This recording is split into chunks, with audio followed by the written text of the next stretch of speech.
And that ain't it. All right. Here we go. Yeah.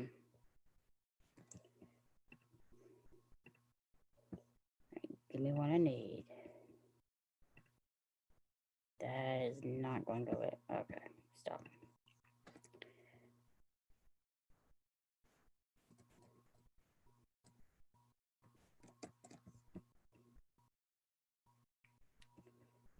Okay, this ain't good. Okay.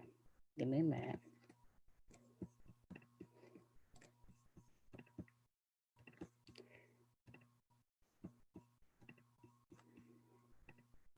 There we go. There's my stop video.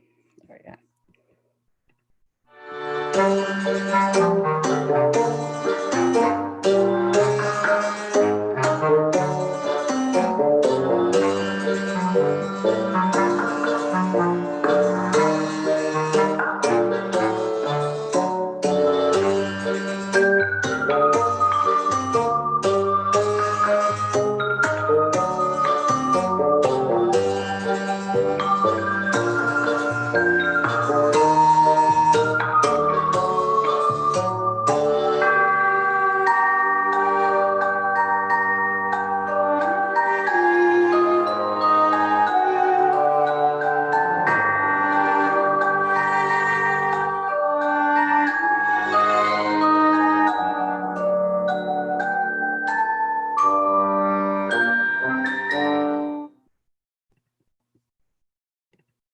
And welcome to another episode of Witch Hat Chats, presented by the ever moving We Raj Wit and Shrine, the Laughing Soul Holistic Center, and Moonlight Potions and Chimes. Known as the Witchy Ones, I am your host, Nikki Carby, and we have the great, the wonderful, the zombie champion of 2020, Miss Pamela Griffith. Yay! All right, guys, we're going to go into that whole zombie thing because we got the guy who started the stuff. So we're going to have fun on this show. We are, and I'm going to tell you guys one thing right now. Let me get it out, because here's what happened. Basically, if you guys were watching the last 2 episodes ago, we were attacked by zombie fairies. And because we were attacked by zombie fairies, Miss Pam took it upon herself to defend us. And she did it very, very well. And so, because of that, Witch Hat Chats has decided to present her with this trophy. All right. Awesome, ain't it? Oh, that is so wonderful, Nikki. I just can't thank you enough. We will talk as soon as we get live. We will talk and see what happened. But right now, we've got so much going on. Like I told y'all, October is a month for us. And Nikki, you've got so much going on. Give us a clue as to what's going on with you now.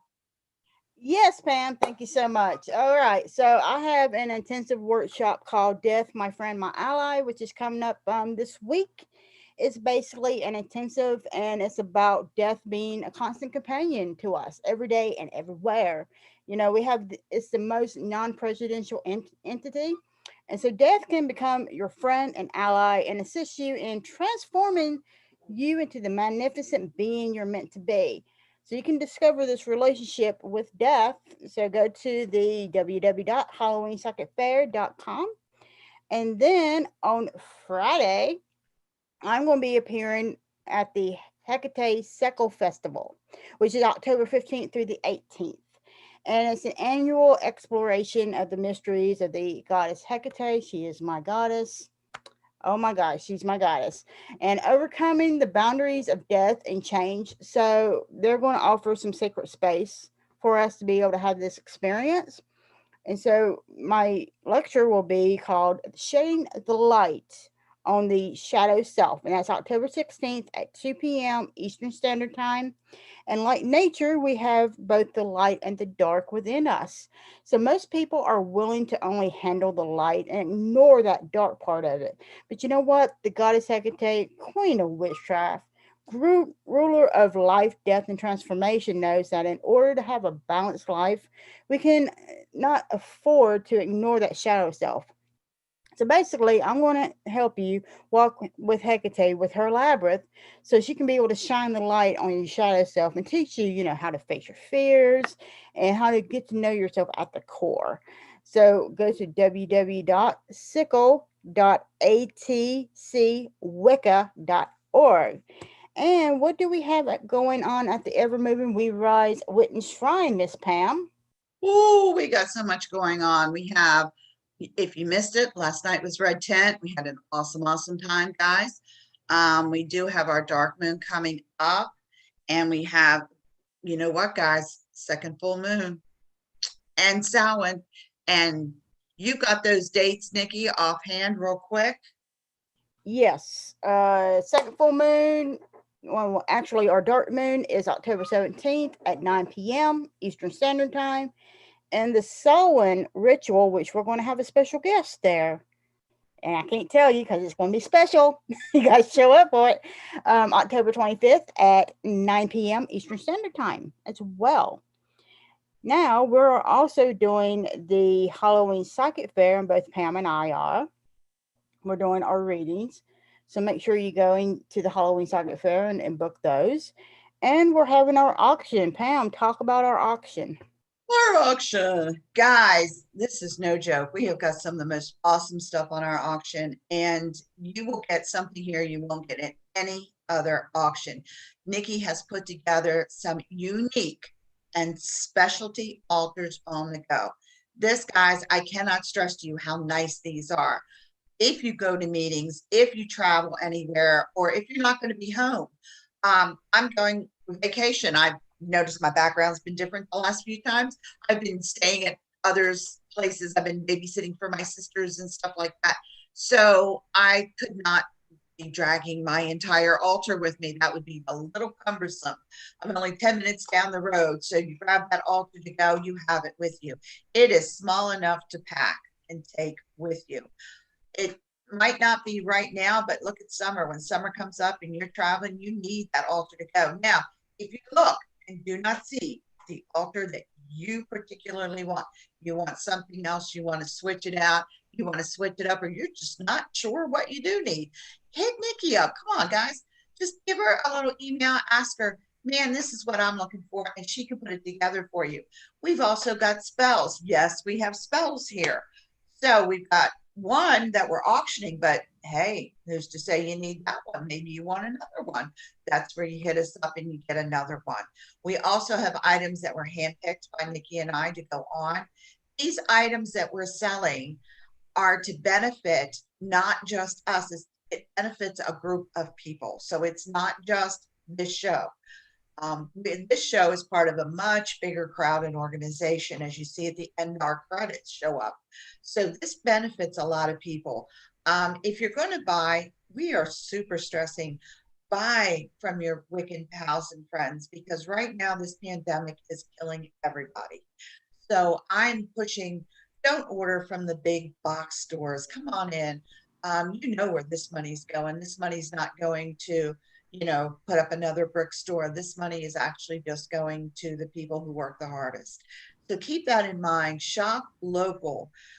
Stay within the community. Buy from the community. For years, we've pushed buying from the pagan community because that's where the money stays. That's where we need it to stay. If we don't support ourselves, we don't get support from outside. It's not like other stores, the box stores get support from everybody. We don't. Most pagans only buy from pagan stores. So let's keep it local, keep it good. But join us on our auction because this stuff, once it's there, it's gone, especially the altars. Now, if you need something special, you need a spell, you need an altar to go, or you just need that special gift. And hey, think ahead. Yule is around the corner. Oh my God. It is like here now. This is a great way to start your Yule gift. And I mean, if you need something special, if you want that special gift for somebody, now's the time to pop on. Nikki can put something together for you that would be so uniquely theirs. And that's nothing cooler than to get something that actually extols the person that you're giving it to. So guys, come on, jump on. This auction is helping a lot of growth. It's helping to fund a lot of things out there. So Nikki, what else we got going on? Well, you know what? I know that it's October. You know how I know it's October, Pam? How? The witch inside of you is trying to crawl out through your head. Do you like my headpiece?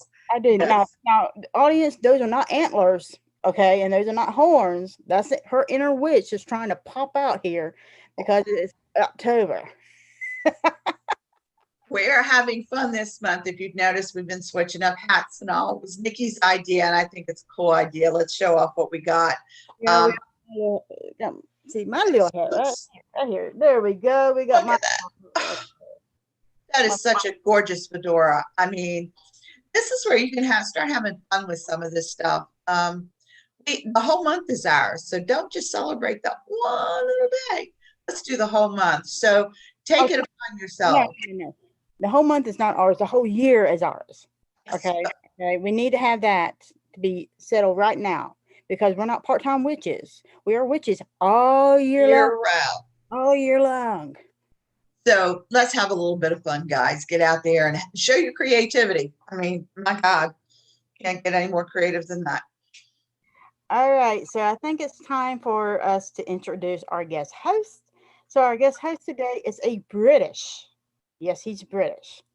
Born paranormal investigator, professional medium, private liaison demonologist, and he's a second degree clergy of the Corellian nativist tradition, a teacher at Witch School, and hosts his own vlog. He took down the veil for the Halloween Socket Fair. You know, you guys were there, it was during our seance. And you know what? He's also my co host for our new show, Moonlight Emporium. So let's welcome Reverend Tim Ravenwolf Greenfield. Oh, glad to be here. Hopefully, this time with less issues than the sounds generated. Yeah, we're going to go back and talk about that Yeah. last issue. We taped our seance the Saturday before we had Miss Helen on with her book.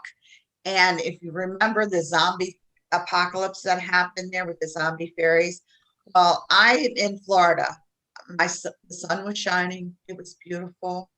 Everything's working. And then all of a sudden, for no apparent reason, my computer drops. The internet did not drop.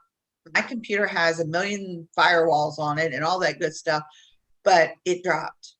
And I was able to get back on, but fortunately, nobody did hear my how can I say this? Metaphors. My colorful metaphors that came out when I went down. Nikki did a great job of covering.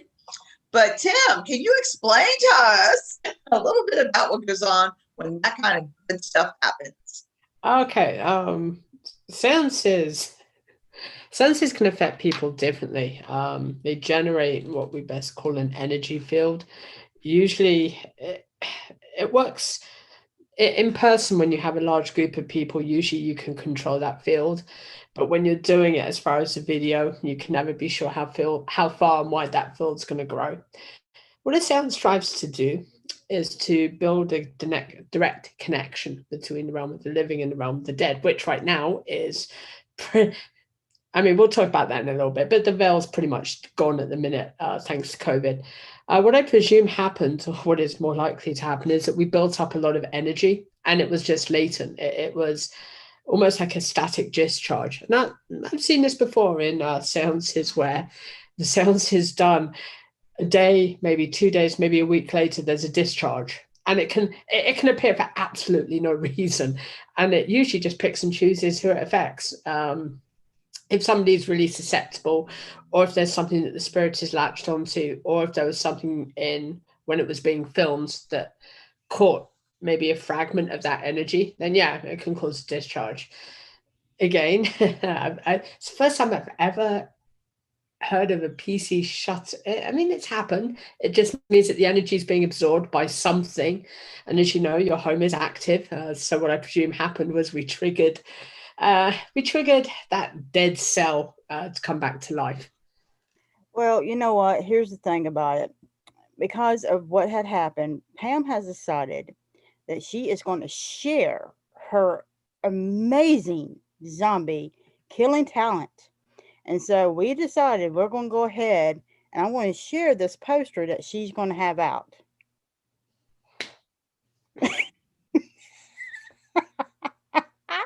So you know what? You got problems with zombies? Hire Pamela Griffith, zombie fairy champion, and you can call 1-888 kill Tim. Oh, sure. Just blame the medium. Oh, sure.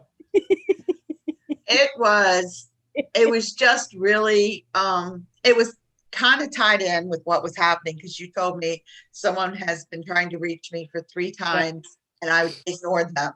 And when we were taping the show on Sunday, we were live Sunday, and all of a sudden I lose everything. My system here at home, I sit next to my towers because we do a live show. I really want to make sure that, I'm working well. And I looked over, first thing I'm looking at my towers, and they're like, they're fine. My electric's on, so that's fine. So we have no idea what happened, but it was kind of different. And I thought, okay, now this is the 4th time. I guess they really want to get my attention. I'm not sure if it was that or you woke up. My relatives, most of them are or were psychic. So when you talk to one, they all freaking come through. And I think that was probably what happened. Floodgates opened. But it was like, you're sitting here doing this, and all of a sudden I go and I freeze. Nikki's like, oh my goodness, our guest is on. We're interviewing somebody at the time, Miss Helen, for her book, The Heat of the Hunt, and I'm gone. And I'm like, now, if I go down, if I do lose internet, it takes about 2 minutes to recycle my tower. So the first thing I go to do is hit my tower, and I'm like, my tower's on.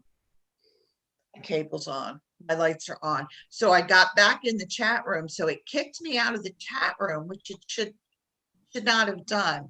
Now, a little backup computer. I've had this computer fixed and done, and it's got all kinds of firewalls because I use it for work. You guys know I'm an accountant, so I have sensitive information. So I have all the stuff on it I need to have on it by federal regulations.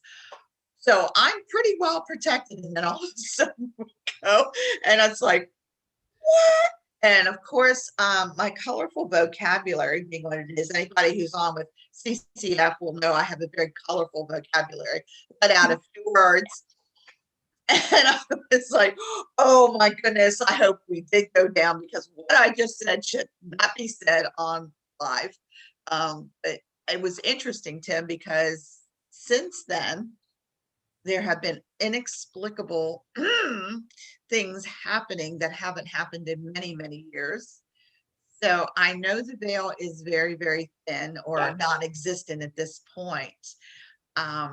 Everybody that I know that is sensitive has been having changes of events, headaches, irritability. I mean, just things that you put off to something else. But I think, should we start precautioning and taking care of things?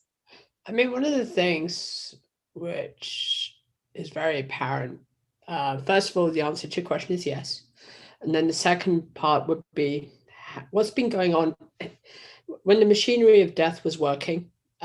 People who were sensitive, but they were able to shut it off. When, like we see it in businesses or wherever, when you have a machine and it's malfunctioning, it affects everything around it. When the veil basically overloaded with the sheer amount of loss of life through the recent COVID, what's happened is, or people who are sensitive can no longer stop it. It's almost as if they can't have an off switch. So to take precautions, just daily grounding, be mindful of where you are, be mindful of things around you, and that there's always spirits will leave you alone to a lot of extent, but sometimes if they want to give you a message, they'll give you a message, and now there's no restrictions. 5, 10, 15 years ago, when everything was running smoothly, it would take a lot for the deceased to give a message. I mean, mediums who did seances it would take a lot. A seance could go for hours and nothing would happen. These days it's instant. It's something's triggered. So there's types of precautions, yes, hands down. People who are sensitive that don't know they're sensitive are going to suffer what we like to call the symptoms. I call it symptoms: blinding headaches, distorted visions. By the sort of distorted vision is when instead of seeing things in the corner of your eye, they'll start seeing it right in front of them. Dissociative conditions, the idea that they're watching themselves outside of their body. There's a lot of symptoms. And the thing is, yeah, take precautions, just basic grounding, talk to other mediums if you're concerned. The thing is, now that the veil is having issues, there's not too much that other mediums can do. We can't uh, we don't have that authority over the realm of the dead to restart the veil. We don't. We just have to let things play out. Will it get worse before it gets better? Yes. I predict with the full moon over Halloween, it's going to be fun. I'm actually predicting if people are doing seances on Samhain itself to be very, very careful. When you have a full moon on Samhain, you're asking for trouble if you're going to do a seance on that. It's just too much energy for people to handle. But yeah, in answer to your question, yes, we should be concerned. We see it all around. I will tell you, for paranormal investigators, it's been a fun couple of months. Cases of the paranormal have increased exponentially. I've had a lot of people ask me to help from the demonology side, try to figure out what the hell's going on with some cases. Families whose homes have been completely dead or dormant. In the paranormal world, we call a dead cell when a home is active but there's no energy. But now all that energy's come back. And so I had a call this morning from somebody going, our home's been dormant for 35 years and now we're having issues. And I'm like, boy, here we go again. So what could be happening to you is you had a dormant house, you had a dormant home. We do a seance. Now, open disclosure, it was not me targeting or doing anything like that. When that seance stream, somebody goes, did I target Pam? I'm like, no. It's just, if it's a dormant cell and that energy builds it up through us coming together like that, then yeah, it's going to kickstart it. All it takes is a simple spark. And I want to caution people, many don't realize it's not just one day for Halloween. You have Halloween, you have All Souls Day, and then you have All Saints Day. So you have 3 days in a row. And people make that mistake all the time, thinking in the Catholic Church, All Souls Day, well, that's Catholic, but mostly Latino, celebrate that. All Saints Day is Catholic. When you have large groups of people praying and putting that energy out there. So it's not one day, guys, because I used to have a lot of witches say to me, well, why do I feel this way the next day? Well, it's All Souls Day. And the next day, you've got Dia de los Muertos, the Day of the Dead, then you've got All Saints Day, and you've got huge numbers of people building energy, praying to these people. So this year, we've got all of this nice little package for us. So I'm cautioning people, because I know when I teach it, I always tell you 3 days, because it is 3 days that we have groups praying for those who are my ancestors. And so you've got all that energy that's for 3 days bouncing around out there. And now we're going to add a full moon to it, which is not just a full moon, but it's a blue moon on top of it. And we've had all these deaths with COVID. So we're going to tell you it's going to be like a knockout. Yeah, there's something that's going to happen. It'll be very interesting to see. The All Saints Day is also for voodoo. It's the day in which voodoo practitioners bring the Orishas to life. And now that we've got the blue moon, and we're going to have voodoo bringing the Orishas back to life. I think it's going to be very interesting to kind of see what happens. Tim, I have read in a book, and I want to know what your opinion is, because a lot of people, they don't understand mediumship. Okay, they don't understand what it's about. I do, but I was reading in a book, and as it was a book I was reading the other day, and this was the first time I've ever heard of this. As far as us being alive, we have chakras that come out throughout our body. And of course, with chakras, we have these, what they call chakra cords that go from one person to the other. All right. And when you break it off for somebody, you need to remove that cord. and so forth. But what this person was talking about was that when you're a medium, you have like they didn't call it a chakra cord, but they call it like a spirit cord to the spirits. Yeah. So, do you believe that that's what it is, or do you have like a difference of opinion, or what's your opinion on that? We call it really the sixth sense. There are many ways that you could describe a sense that you can't really picture. Um, some people in traditions will call it a spirit cord. They'll call it a connection to the realm of the dead. To many people, it's easier to call something a cord because a cord ties 2 points together, and they're looking at how the chakras work, and it goes up in a nice order. So you can understand what that they would think it's called. In mediumship, we call it the sixth sense. It's a sense which uses both halves of the brain. I mean, that's the boring science, timey, wimey stuff. But there's a lot more to it. It connects you with multiple planes of consciousness, the sort of consciousness which children have up until puberty, the idea of being able to sense things out of their purview. Children, much like all of the animal kingdom, right? They can see vibrations, they can pick up on things that we can't. Their version of a spirit cord or connection would be the imaginary friend, manifestation of something along a different conscious plane. Spirit cords have been the easiest way to kind of explain our connection with the realm of the dead. What I believe is I always believe that people can interpret mediumship in however they want to interpret it, but also not to shy from it. What we do is very serious. What we do is, it can be trained, yes, but for mediums that are born with it, they'll tell you that it's not a joke, that however you want to interpret the connections that we have is personal to you. So for me, I approach it from the idea of an alternate sense that I can turn off and on. As a medium, I'm not always like on mode. I tend to turn it off from time to time just because I want my downtime, I want my private time. As a as a medium, I will tell you, and I think many other mediums out there will say that it can sometimes get over a little bit too much. You're picking up on all these conversations going around and all these layers of time. And so for some of us, we just turn it off and then we turn it back on when it's time to assist others. But what I believe is a personal thing, whether you want to call it a cord, whether you want to call it the sixth sense, whether you want to go through the whole clinical side, clairaudiency, clairsentiency, whatever you want to call it, claircognizance, however you want to call it, but it's personal to you. So, I mean, it's not to say that there isn't a chord.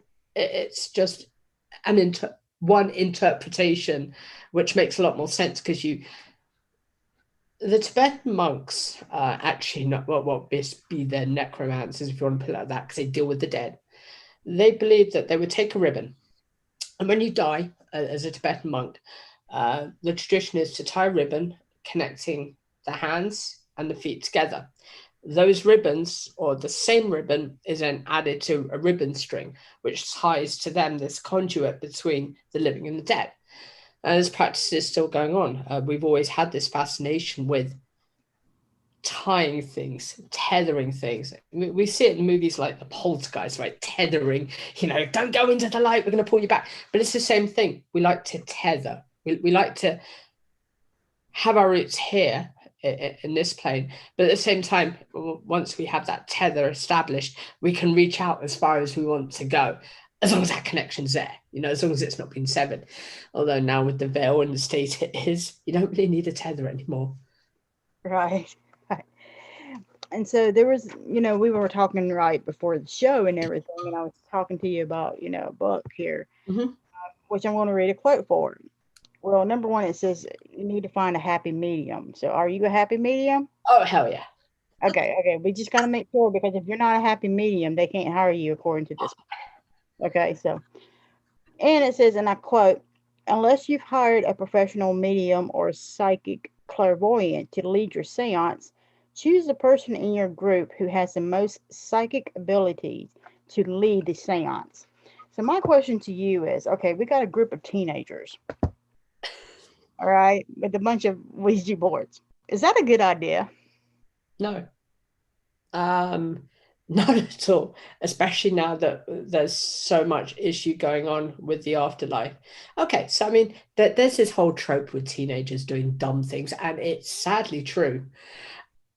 As many of you know and have watched, me and Ed Hubbard, Ed Hubbard, are doing a couple of debates on Ouija boards. And as much as I am for them in the sense of what they can give, this idea of closure, this idea of direct communication, when you have a group of young people, you have alcohol and other things involved, and people doing it for a good old fashioned time, that I like to call, as we say in the old country, is no bueno. It's kids always want to prove that they are the next alpha, right? And so one kid's going to be like, let's summon great Aunt Matilda. The other kid's going to be like, yeah, no, mate. No, no, no, no. We're going to summon what we believe to be an entity for the nether realm. And they end up getting something worse. Also, teenagers don't really know what they, no offense to teenagers out there. So relax, teenagers. No offense, some teenagers don't know what they're messing with, and we see in the paranormal field. I'll tell you, out of the cases I've investigated, 9 were harmless, and the rest have always involved kids messing with things they shouldn't be messing with. You know, like downloading online Ouija boards and going out to cemeteries on under the full moon and trying to contact ancestors to find that they get a spirit attached to them and then they freak out. It's all fun and games until you get something attached to you, right? It's all fun and games. Like you go to, you're a young person, it's a nice evening, 70 degrees outside, you got your Ouija board, a couple of bottles of wine or whiskey, whatever you prefer to drink illegally, but it's all fun and games and everybody's being the best. You know, we're teens, we're immortal. Suddenly the Ouija board decides, yeah, mate, yeah, no, you're not immortal, and we'll give you a run for the money. And then they're like, yeah, paranormal investigators got a tiny bit of a problem. You know that Ouija board? We kind of summon something. Can you summon something in? Yes. Is it safe for teenagers to do? No. It's almost like don't invoke what you can't evoke. Yeah. And Right, it's right. Even though that the boards, when they're being sold, they say, okay, it's okay for an 8-year-old to do it. Yes, I love that. An 8-year-old. Yeah, that's exactly who I want in the driver's That seat. was the marketing, though. I mean, that's what they're marketing it for. And this is why there's such a stigma for them. It's a bit like the way games companies work when they come out with their description of the game, they don't really use proper English or even think about what they're writing. It's all about you got 5 seconds to market your product, get it out there, market it. And then 5 years later, they're looking at it going, did we really just say it was safe for an 8-year-old to do a Ouija board? No. As I used to do a lot of mediumship when I was much younger. Now I keep switching that switch as hard as I can. I do know that my children, when they were younger, my children were brought up pagan, just to let you know. They started the oldest. Oh, my oldest is a mini me. Got the Ouija board and she just thought she knew what she was doing. And it was a good thing that mom broke in when mom did, because she didn't know what she was doing. And I was like, went into mommy mode and that kind of thing. And revenge is sweet. Trust me, it took a while. But when her daughters did the same thing, yeah, that was sweet revenge for me. Love you, Shell. Really, I do.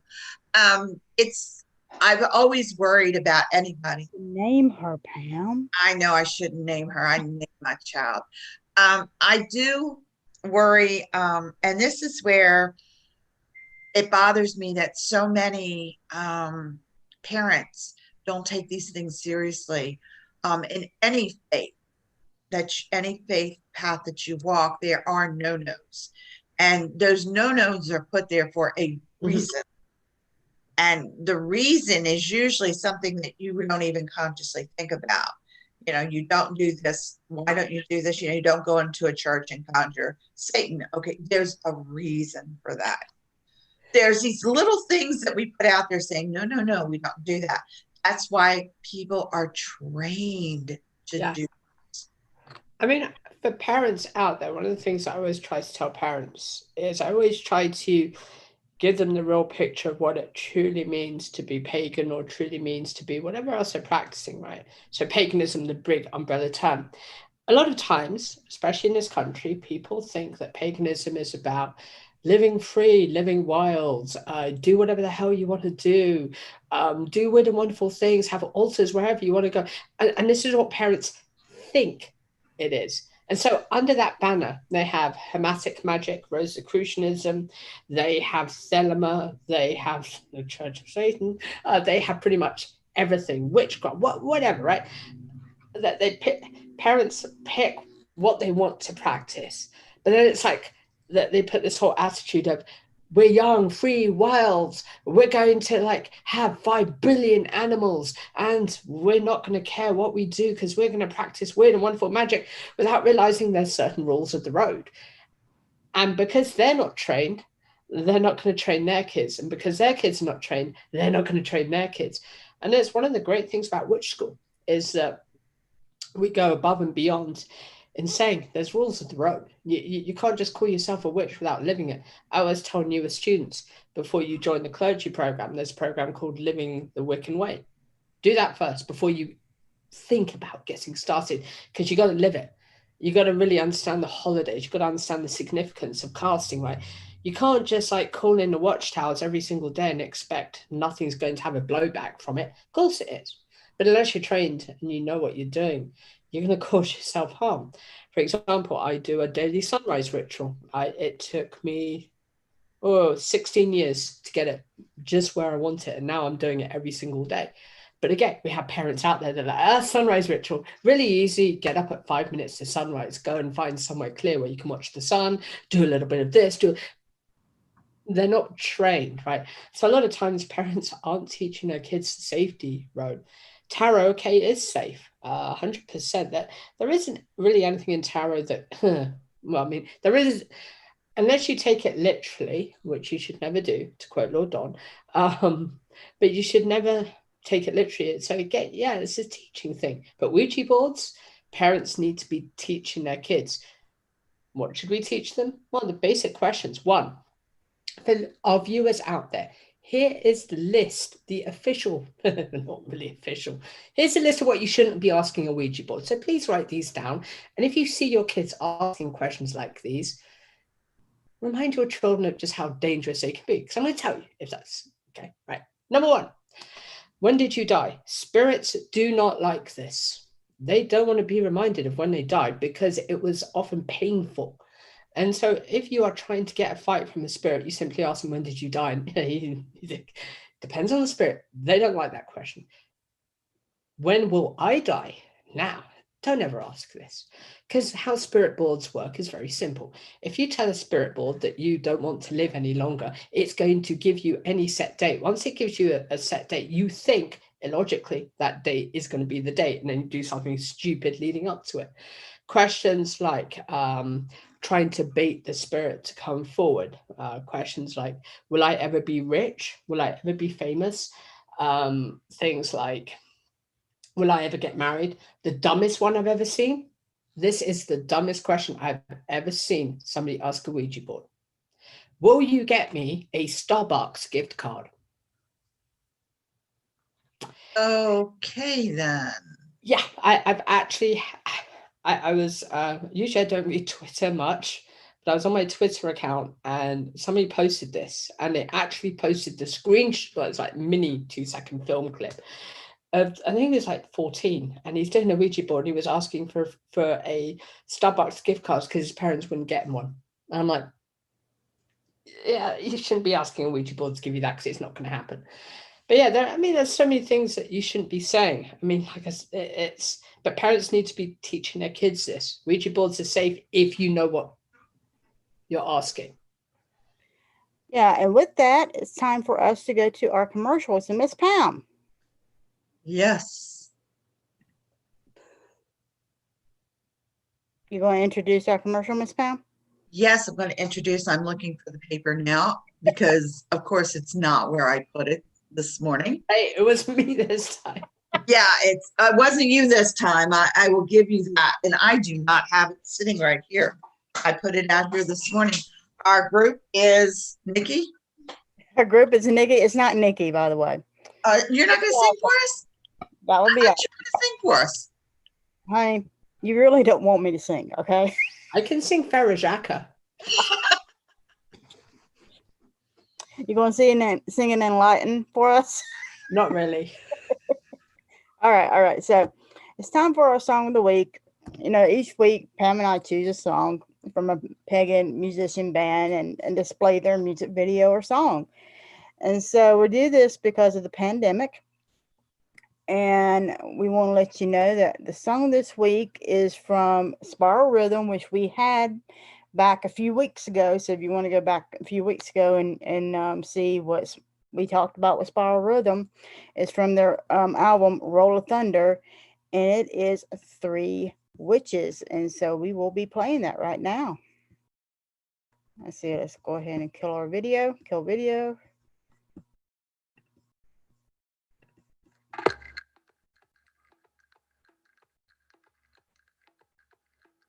Come, my sister.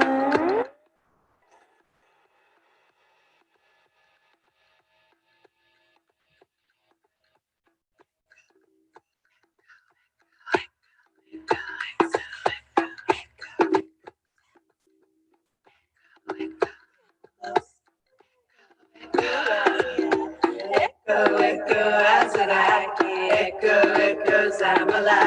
Echo, echo, Candy Nose. Echo, echo, Radia.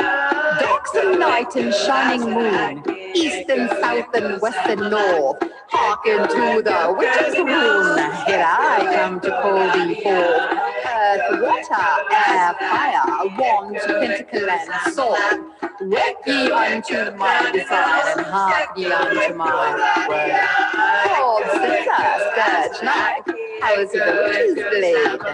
Awaken all ye unto life, and come ye as the charm is made. Queen of heaven, queen of hell, horn hunter of the night. Lend your magic unto my spell, and work your will by magic right. By the fires of the land and sea, by the light of the moon and sun, as I do will so can be. Chant the spell and be it done. Double, double, toil and trouble, fire, burn and cauldron double.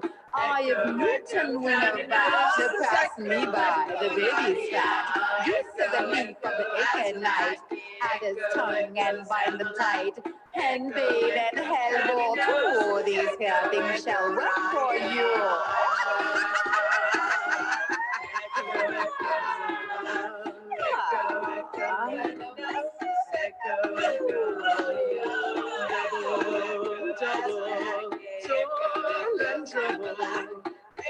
Fire burns and cauldron fooling with the Babylon's blood. Now it's yours, it's firm and good. Well, after night, commend your faith, and everyone shall again.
Echo, echo,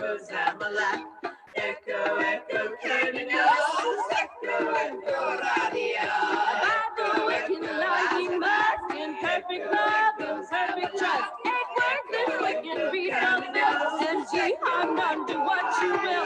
But peace and forth is back to thee. So every man the rule of three.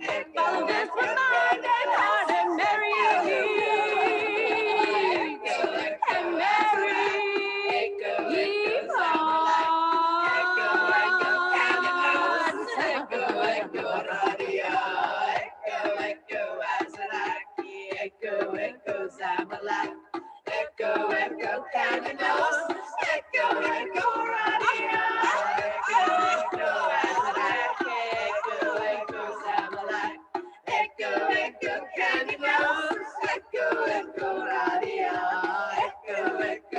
Azarac. Echo, echo, Samalak. Echo, echo, candy nose. Echo, echo, radio. Echo, echo, Azarac. Echo, echo, Samalak. Echo, echo, candy nose. Echo, echo, radio. Echo, echo, Azarac. Echo, echo, Samalak. Echo, echo, candy nose. Echo, echo, radio. Echo, echo, Azarac. Echo, echo, Samalak. Echo, echo, candy nose. Echo, echo, radio. Echo, echo, Azarac. Echo, echo, Samalak. Echo, echo, candy nose. Echo, echo, radio. Echo, echo, Samalak. Echo, echo, candy nose. Echo, echo, radio. Echo, echo, Azarac. Echo, echo, Samalak. Echo, echo, candy nose. Echo, echo, radio. Echo, echo, Azarac. Echo, echo, Samalak. Echo, echo, candy nose. Echo, echo, radio.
Have questions about Wicca, witchcraft, goddess, god, authentic self, or paganism in general?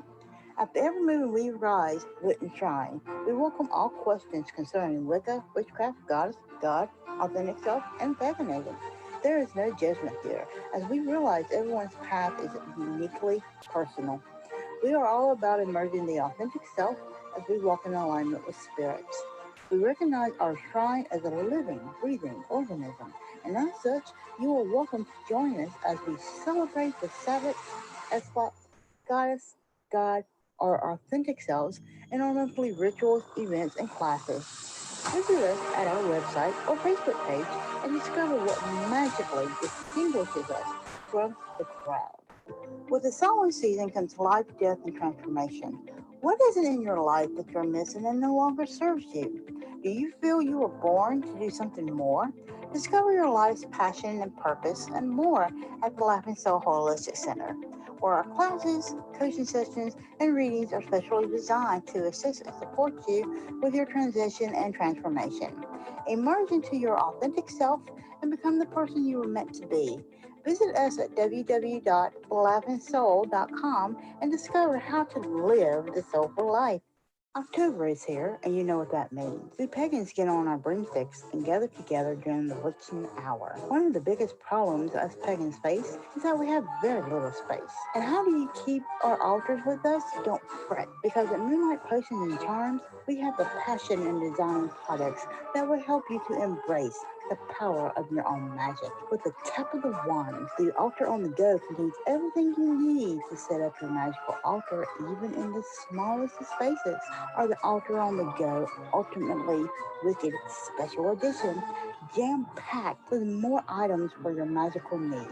Our new arrivals include altars designed to honor the Voodoo Queen, Madame Marie Laveau, Santa Morte, as well as our beloved ancestors. There is so much more in our Wicked store to help you embrace the power of your own magic. So come on in to Moonlight Potions and Charms at www.moonlightpotioncharms.com and discover the wicked things that ignite the magical passion in you. Greetings, I'm Lady Nikki Kirby. You may recognize my voice from Witch Hat Chats. It is a privilege to be participating in the Halloween Socket Fair. The entity known as death is a universal constant that is often misunderstood.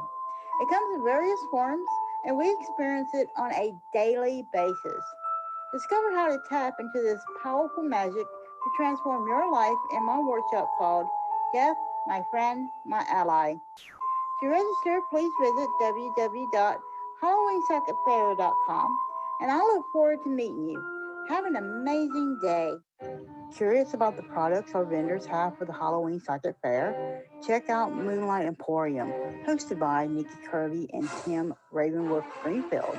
Join us as we discuss and comment on various magical products presented by our vendors. Tune in on the YouTube channel Magic TV for more information.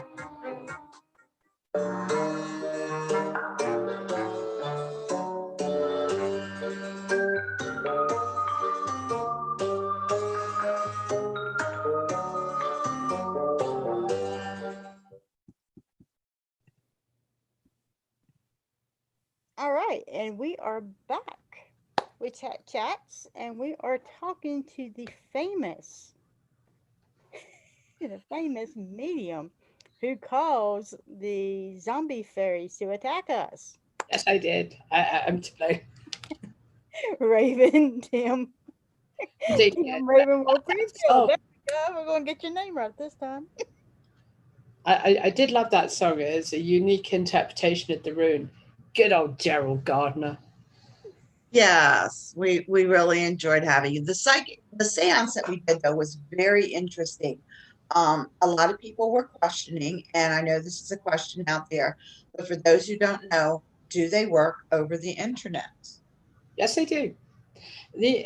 What we know about the internet from the paranormal side or from the side of mediumship, we know that the internet is capable of linking. It's a bit like how Random Nautica works. It's able to pick up on your intent and your emotions. When a group of people come together over a live streaming format or any format, they're completely unaware that their higher conscious self is already linked. Which school, through the Temple of Sedna, we do the Chatsi rituals, and they're going very well. But they work on the same thing. Everybody's connected, and yes, seances do work online. You just need to make sure that the people that you're doing it with have the right intent and everybody's on the same page. But yeah, hands down, they work. Just because it's virtual, I think sometimes having it virtual just ups the energy level, because then people don't need to kind of have a night out planned. They don't need the babysitters or anything. They can just come in their study, close the door, and boom, job done. But yeah, they work. But you have to be willing for them to work. I always tell people you can go to all the seances in the world that you want, but unless you want them to work and unless you're on board with it, it's not going to work. It's spirits can detect who is kind of not pulling their weight, and that's when they'll back off. So the spirits detected that Pam wants to take over the world. That's the reason why they went after her, right? Oh yeah, because she has this whole world domination personality. She's even got the hat to prove it. Like she's got the legs.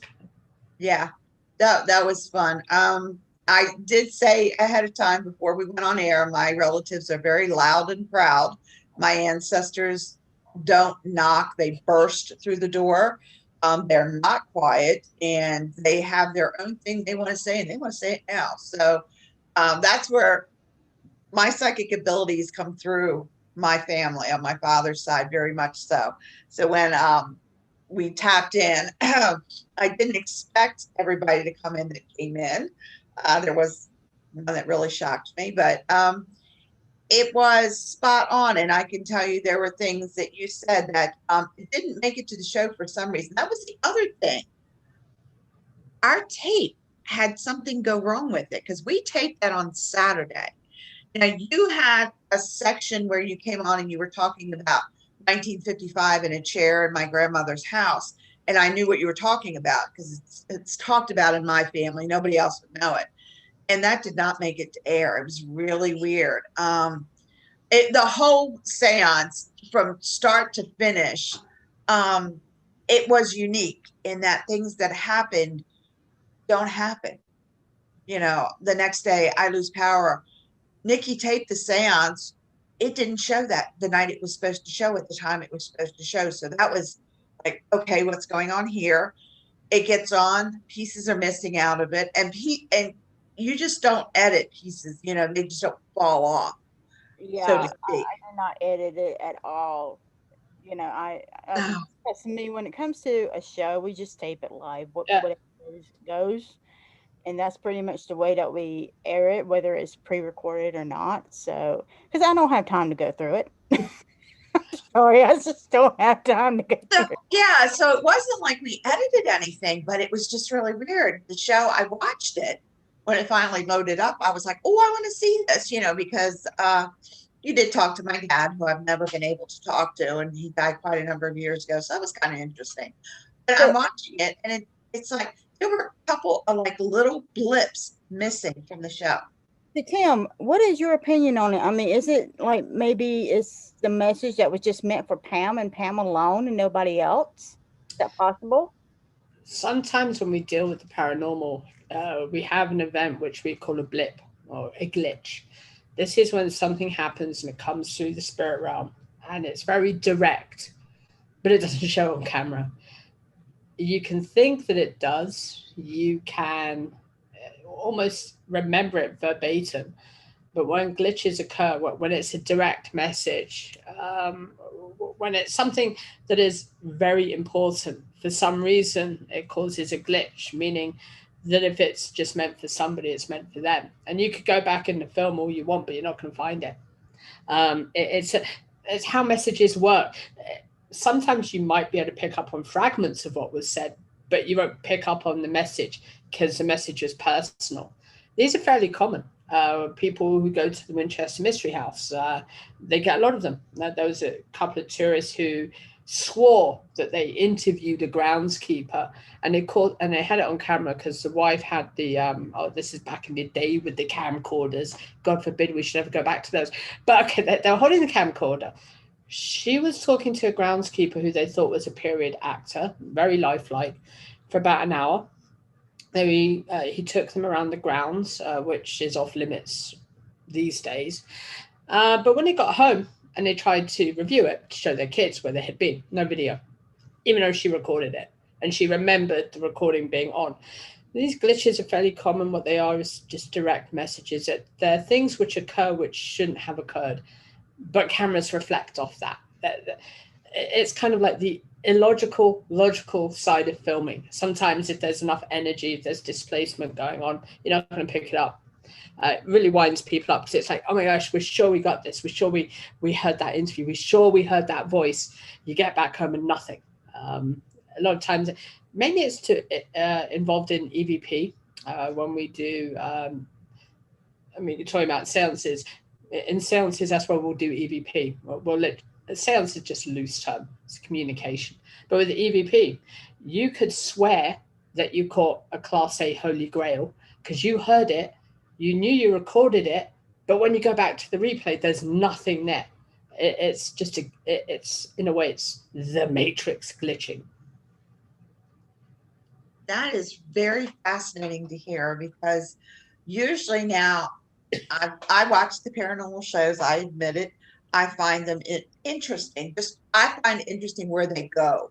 Yeah. They show the famous ones. You just want to see what it looks like. And usually it's the opposite, or it's portrayed as the opposite. Nobody hears it. No, all of a sudden it's on the recorder. I've never seen a show, and I can honestly say I have not personally seen one where they thought they heard something and it wasn't on the tape. Most of the time, that is not shown, and I'm now as curious as to why. Because I know personally, you might hear it, you're going to swear up and down you heard it, you're going to swear up and down you took it, and it's not there. That to me is more interesting than always catching it and hearing it. I mean, a lot of the shows that you'll see on, I mean, sorry to be the party pooper, but a lot of these shows that you see on Travel Channel, A&E, etc., the reason why they always do catch things is it was, let's just say ethics isn't something they value. A lot of times these paranormal shows don't even go to the real locations. For example, there was a show a couple of years ago, and it caught my attention kind of just the severity of it. And they were going to go to the infamous Manson murder house. Oh. Now I know what the house is, and I also know it's off limits for very strong reasons. And I know the current owner is, he's not a nice guy, but okay. So this show arrived perpetrating to be at the Manson murder house. And I'm looking at the outside of the house, and I'm like, that's not the Manson murder house. It's very, if you were alive at the, well, not alive at the time, but if you knew the story and you knew what the house looked like, and then you see a house that's not even the right color, and it's like, really? Okay, so you're going into, what is this, an alternate reality? But say I'm very wary with paranormal shows. Sometimes, I mean, Zach Bagans does do a wonderful job. He tries, I know he's had issues, not issues, but I know for him it's ethics. He wants to put on screen what's really going on. But again, for their safety, sometimes the location is slightly changed. Sometimes it's bang on. But yeah, in answer to your question, why do we always hear it? I think people are expecting to hear it to the point where they do pick it up. Whether or not it was on the tape to begin with, I don't know. EVP is not an exact science. But the things that you should be watching out for is when you, like, with what happened with the recording, is when something disappears completely. That's not what should be happening. But yeah, I mean, a lot of times these locations are not the locations they're meant to be. I saw one episode of Most Haunted UK many years ago when they were in production, and they claimed to be going to Chillingham Castle. It wasn't even Chillingham Castle; it's actually Dover Castle, and I'm like, that's not Chillingham. I've been to Chillingham. That isn't even close, right? Because you could, but no, they always market it. We're going to this haunted place, and it's not haunted to begin with. It's annoying for viewers because they're doing disservice. Everybody wants to know, is there life after death? It is the most sought after question, probably in all of human existence. But when you have companies and production companies that choose to show things which probably were there beforehand, there's issues. So, okay, now with haunted objects, Yeah. let's take Annabelle, for example. You know who I'm talking about, Annabelle. Yeah. Little doll. Me All and right, her have a rep. yeah. Okay, so basically, the real doll is a Raggedy Ann doll. Is Yes, what the she real is. doll is.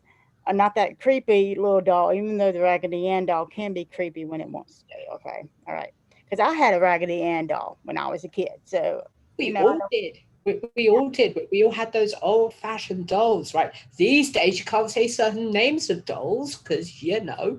But yeah, we all the idea of Raggedy Ann was just at the time was the vintage. It was the top of the line. People were, great for kids.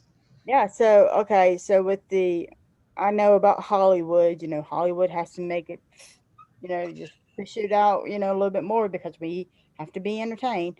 So, is that an actual thing, or is it just something Hollywood's made up, or do you Annabelle. actually know? Yeah. Annabelle's very real. Her story dates back to the 1800s. The story began even before the first child died. There was must have been 1795. There was a toy maker who loved dolls, and he could never have children. He created a doll that was said to connect the barriers between the living and the dead, And all of this was legend. So flash forward to the 1800s, and there was a child's orphanage, and I can't even remember what state it's in. It'll probably come after me when we're off air or something. There was a young girl who suffered from polio. And polio was a thing here in America. Luckily, it's no longer a thing, but it cripples the bones. And this girl could not have a normal life because there wasn't a vaccine. She was given the doll as a present by the head of the orphanage, and she died very tragically holding the doll. And what paranormal investigators believe wrongly is that that's the spirit. It isn't. So flash forward, a couple of college student nurses are that they'd just celebrated graduating from university, and they were living all together. And the parents of one of the girls gave her Annabelle, and they thought this was just a Raggedy Ann doll. They didn't know anything was wrong with it. Animals hadn't reacted with it. Nothing was untoward. About a week later, the girls started thinking that the doll was moving around, which when you know Annabelle's story, yeah, the doll moves. They'd also started to leave messages for them. It got so serious that one of the messages was in blood, and they could never work out whose blood it was because none of the other people were hurt. There were no dead animals. There was nothing. Eventually, the Warrens were called in. It turned out that Annabelle, whoever made her, was possessing her. That it has nothing to do with demons. It has nothing to do. A demon is just a messenger. It has nothing to do with the dark forces that you see in the Hollywood versions. I mean, okay, movie franchises often ruin the story to begin with. It's not that dark, but it's really the soul of her first creator, because he could never have children. For some reason, he stayed with the doll to make sure that the doll would have a proper owner. Now, having said that, the doll has whoever dies holding the doll or is in close proximity is said to latch onto it. It latches onto energy. Most importantly, anger. Here's where the rep comes in. Annabelle has killed 13 people that I know of. She's injured 5.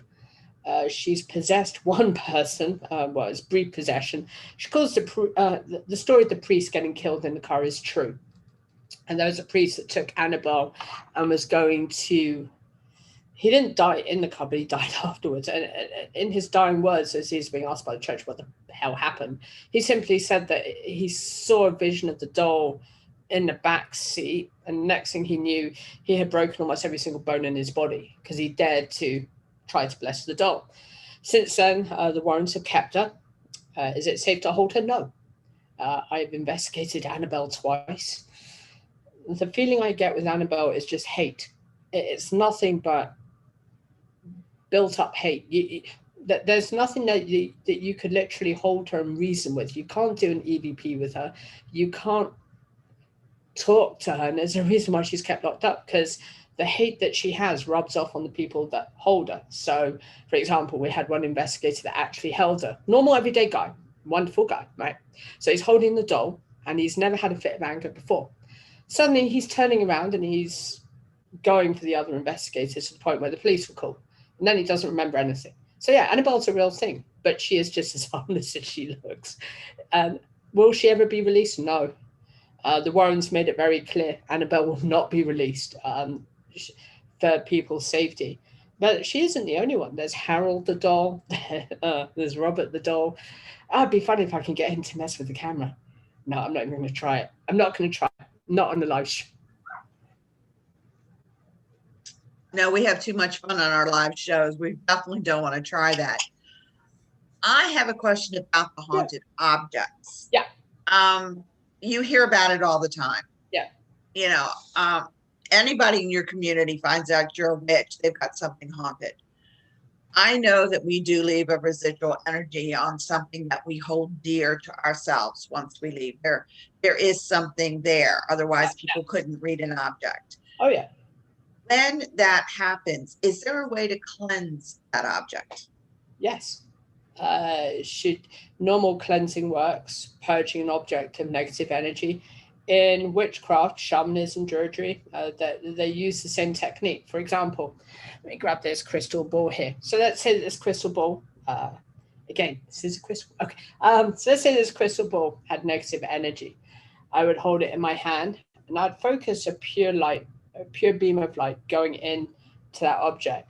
By cleansing, what you're trying to do is to remove anything negative that's attached to it, and then allowing positive energy to come forwards. Usually, usually it works. There are the times when it doesn't. There's times when when that object just needs to be isolated. Luckily, there aren't too many of those. But yeah, you can purge most objects. And how the energy does latch onto things, I can explain it very easily. If you rub your hands like this, and say I had my fleur, I wish I brought. Usually, I have like my paranormal gear on my desk, but I'm charging everything at the minute because they all ran out of battery. Thanks to that seance we did. But okay, usually I'd have a fleur just here so I can detect heat because this house is a bit weird. But okay, so I put the fleur camera on this, and probably just holding this now is about 38 degrees. If I was to rub my hands together and then put my hands here, the energy would increase. So the heat of this would get up to about 66 degrees. This is how any objects become charged. When you die holding an object, as the as your as your soul leaves, your body's energy levels go somewhere. So if you're holding something, all of that heat is going into an object, and that's how you charge your object. Okay, because there are people like I have an object I hold near and dear to my heart. It's my grandmother's, and I don't feel bad when I hold it. It's warming for me. It's very comforting. It's Kind of like my go-to. It's not exactly the soul of No, it's her residual energy, and I understand that, but for me, when I touch it, she's there. Yeah. It's all me. And I've heard many stories, oh, if it's haunted, don't have it in your house and all this wonderful, I've been a witch for too many years. It's like, it's like the sleeping dog. Don't prod it. Yeah. It's okay. Haunted objects, that the things with them is, first of all, let me just put everybody's, the viewer's mind at rest. You probably already got a haunted object in your home without ever realizing it. You can go through life living in a haunted house. Okay, spoiler alert: every house in America is haunted. America's got a history. Everywhere's got a history. The term haunting just literally means lingering memory, fragments. Chances are you've got you've got active objects in your home. You can go through your whole life with them. Just because you have somebody doing a live stream or doing something and they're talking about these objects, don't get afraid of them. Don't be like, oh, that object in my corner, I can't go. It's the wrong attitude. It's not what the object wants. But objects, like with everything, it's why we use the term possessions, right? They're yours. They're part of what makes your backstory. Usually haunted objects are not dangerous, but again, there's a whole mythos behind it. It's like, oh my gosh, it's haunted. Chances are nearly everything's active. It's just a question of how you want to treat it. Do you want to go through your whole life being so afraid of an object just because you know that it might belong to your great ancestor? Or the better way would be to honor that object. Say, hey, this object over here belonged to my great grandfather, and honor that object. Give that object some reverence. Yeah, because, the thing about it is when it comes to objects, it kind of reminds you of the person who actually has it. And it's something that you put on your ancestor altar as well. So it's a really good way of being able to do that. So when it comes to like haunted objects and haunted places, how do you know that a place, like you said, that every house in America or house is haunted? So what do you mean? I mean, is it going to be like how do you know if it's like an active haunting, and do you have like a term for that? Okay, here's a couple of definitions, the boring definitions. Residual energy. This is when you know that something's active, but it's a memory. Residual hauntings are fragments of time. The infamous Hollywood-esque lady in white running down the hallway at exactly 5 minutes to midnight. Usually residual hauntings that don't even know you're there. It's just a replay. How you experience them, just spots in your home where it's abnormally different. The cold spot will come into in a little bit because there's a little bit of a controversy on that one. But usually you just know. You kind of have this feeling that something is there, and that's residual. Then, of course, we have intelligent. These are the fun ones. Intelligent hauntings are rare. The majority of the homes in America are residual. It's just how history played out. I hate using the example of Gettysburg, so I'm going to think of something bigger. The Whaley House, long history. Unlike the movie, are the ghosts rampaging out to kill you? No, but they're most definitely residual. There's only two there. Thomas Whaley is he's active, but it's this idea that you kind of know. Intelligent. These spirits know you're there. The house that we lived in, and she followed me here for about 15 years before we moved, had three entities. One was a little girl, the other was a groundskeeper, but they know you're there. You enter the space, and it takes some time to build up that communication. This is when you'll feel the chill, right? The hairs standing up in the arms. You'll feel kind of this sensation of being watched. That's a really common one. Disembodied voices knocking on walls. They're trying to get your attention, but at the same time they're pretty far from you, and it takes a time for them to get to know you. But when you do start working with them, they're intelligent. They'll respond. For example, if I was to, I can't show the example here because she's not really active here. If I was back in my old home and I put a stuffed toy on where she likes to sit, I will bet you any money that toy would be moved because she doesn't like it. She's like, "You're in my space. What the hell are you doing?" You know, she would get quite annoyed with me. Also, she liked to play with my hair on camera. It's not cool when she did that. Most definitely not cool. Then, of course, we have poltergeists. Yeah. Poltergeists are a parent's worst nightmare because they're manifest by kids. Prepubescent children, kids age, right?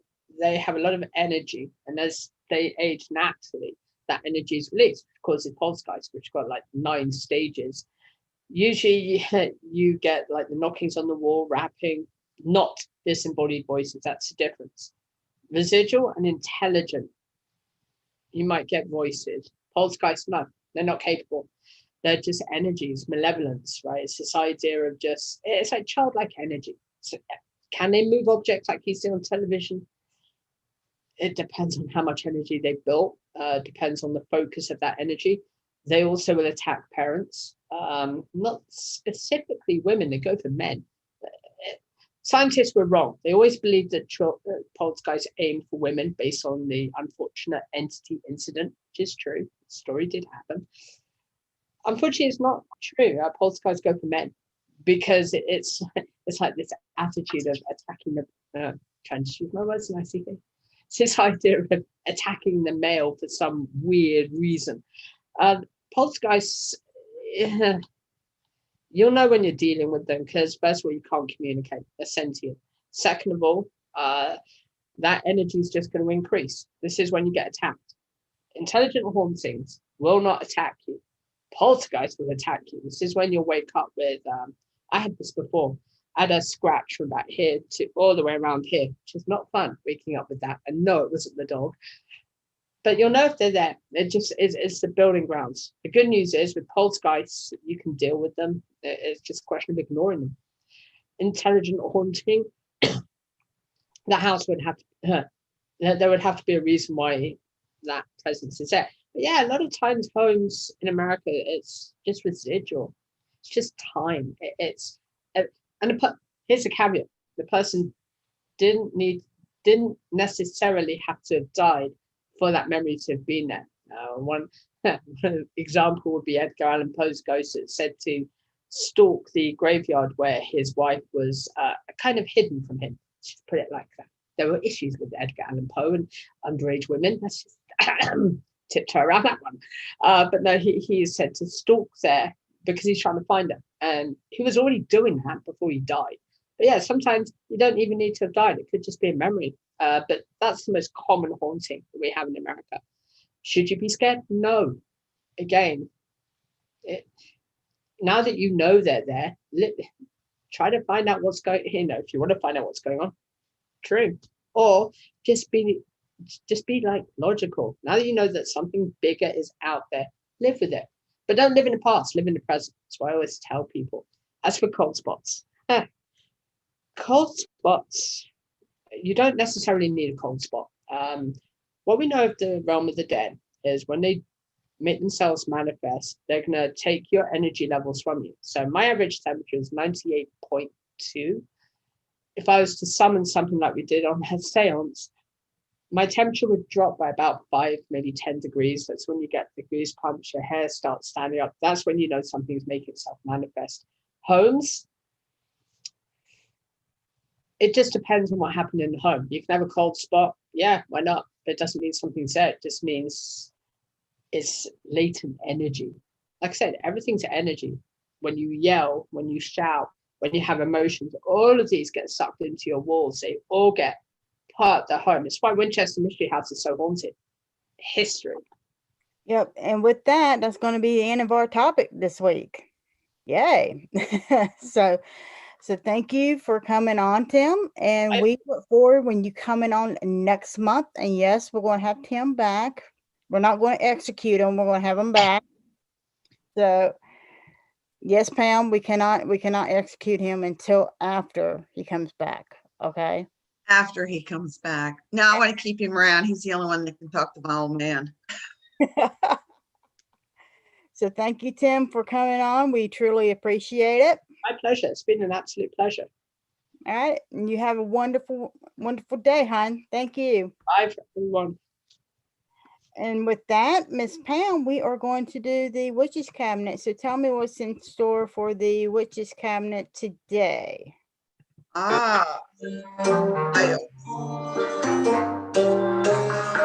Hey, and welcome to Witches Cabinet today. We've got a real nice little treat for you guys today. We're going to be working on some scrying mirrors, and this is something you can do with the kids. And I've actually captured a child, not for eating at Samhain, but for a little help here. So if I could get him to come on in here right now, we can get started on a scrying mirror. What you're going to want to do is purchase a mirror, preferably at like the dollar store, so they don't cost a lot. And you're going to want to pick up, remember I told you before, you can pick these up really cheap and they're really nice. These are paints that you can pick up. And my little assistant here has his brush ready. And what you're going to do is you're going to take the glass off of the frame. And you see it's a nice little glass. And what he's going to do is he is going to, whoops, make a mess. So I did that all by myself. I'm really good. He is going to paint that glass for me. So if you could just take the brush and just scrooge that around a little bit. And what you're trying to do is cover it. Now, you want to go to the edges too. This is really a great thing to have done with the kids because we're going to paint it and then we're going to line it with a piece of black colored paper. And that way you can do your scrying. I recommend the great size to use is actually the 3.5 by 5 dollar store grade mirrors. You'll paint it, then you're going to let it sit and dry. And once it's all nice and dry and nice and black, I mean, he's doing a fantastic job. Great job for me here. It's all going to get painted up and then he is going to let it dry. Once it gets good and dry, we're going to cut the paper out, put behind it, and we're going to put it together. So you're actually going to see the finished product in just a minute. So while we're letting it dry, we're just going to pause and we're going to come back. And I want to thank my assistant. He's going to be helping me for the next few things that we're doing here so that you can see that I'm not doing this by myself. I always need a little help, don't I, Nikki?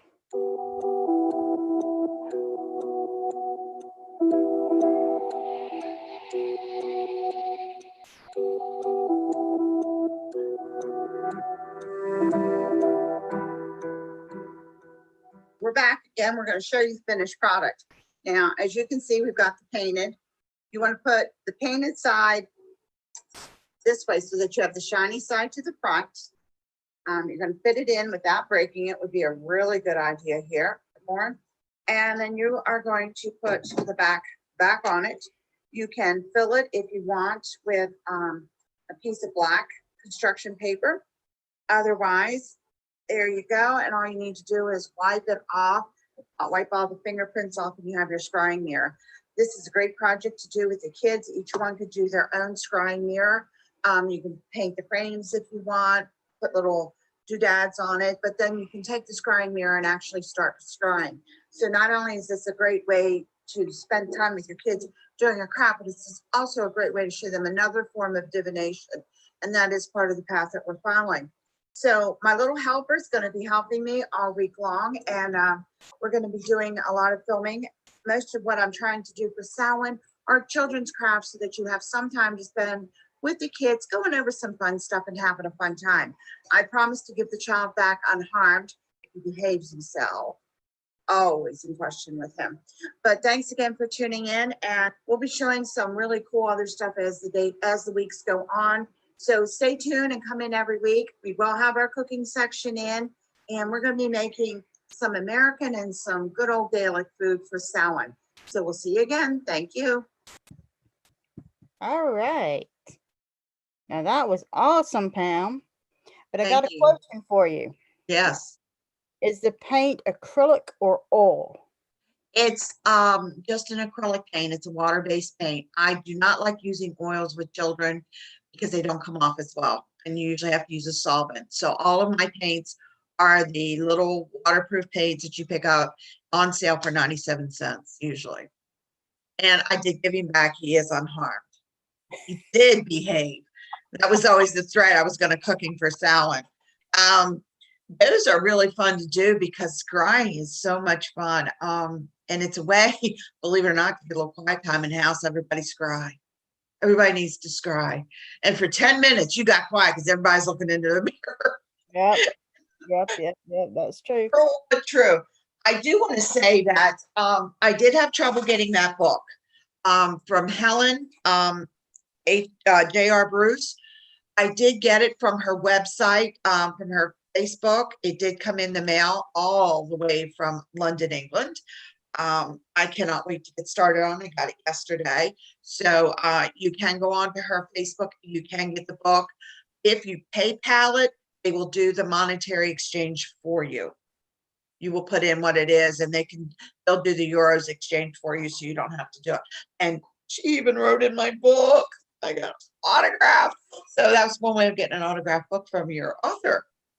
Try it out. Awesome. So with that is going to be the end of our show for today.